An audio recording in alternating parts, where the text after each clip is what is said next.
What's going on, guys? I am Jay Cons.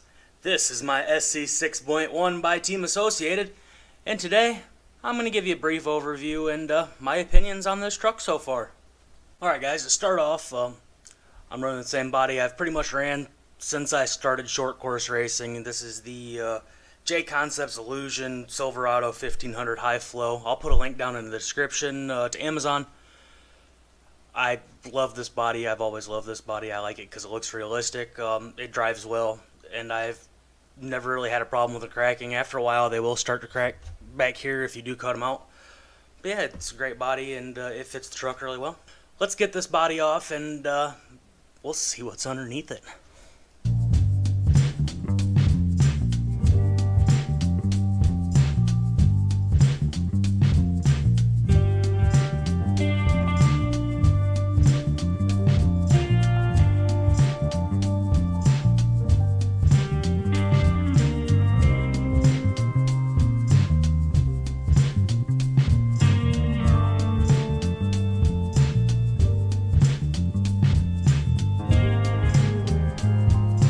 Alright guys, let's take a quick look at the electronics layout here on the SC6.1. In the front here you can see I'm running a Savox 1258 TG titanium geared servo. Plenty of servo for this truck. I'm running a Tekin RS Gen 2 speed controller, a Futaba R34 SB receiver to go along with my 4PLS transmitter, an SMC factory spec 3500 milliamp hour battery.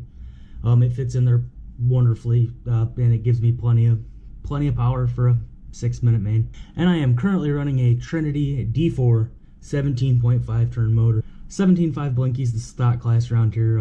I really like this truck better with a 13.5 in it. It was just more fun to drive. But the track I run at in the winter is so small we have to run 17.5 Blinky or it would just be nuts. I've had the opportunity so far to run this truck on 3 separate tracks. One was a super loose, sandy, just gnarly loose track. It was motocross style, new ruts every lap. It was great.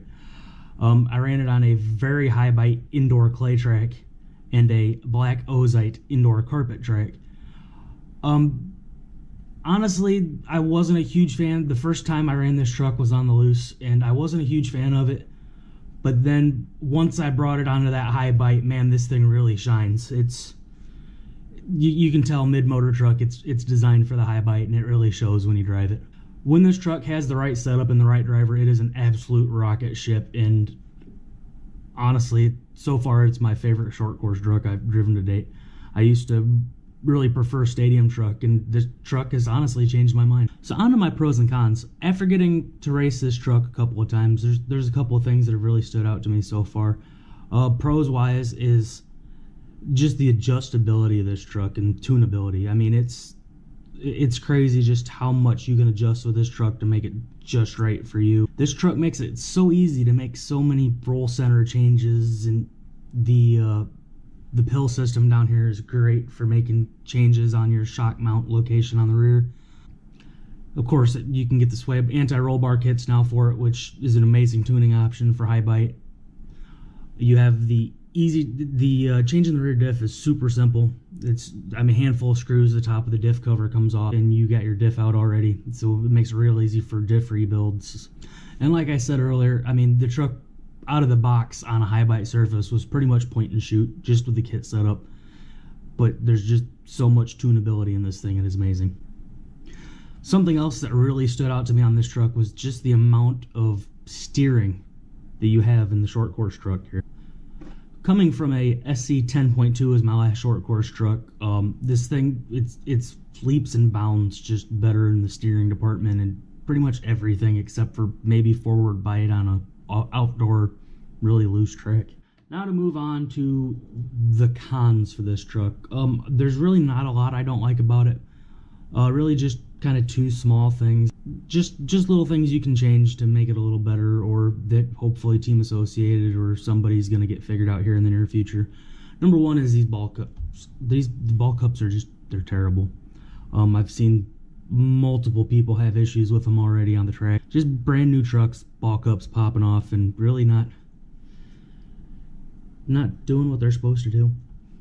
And the other big issue that I've personally ran into, and other people at my track have really ran into, is the idler gear in this transmission.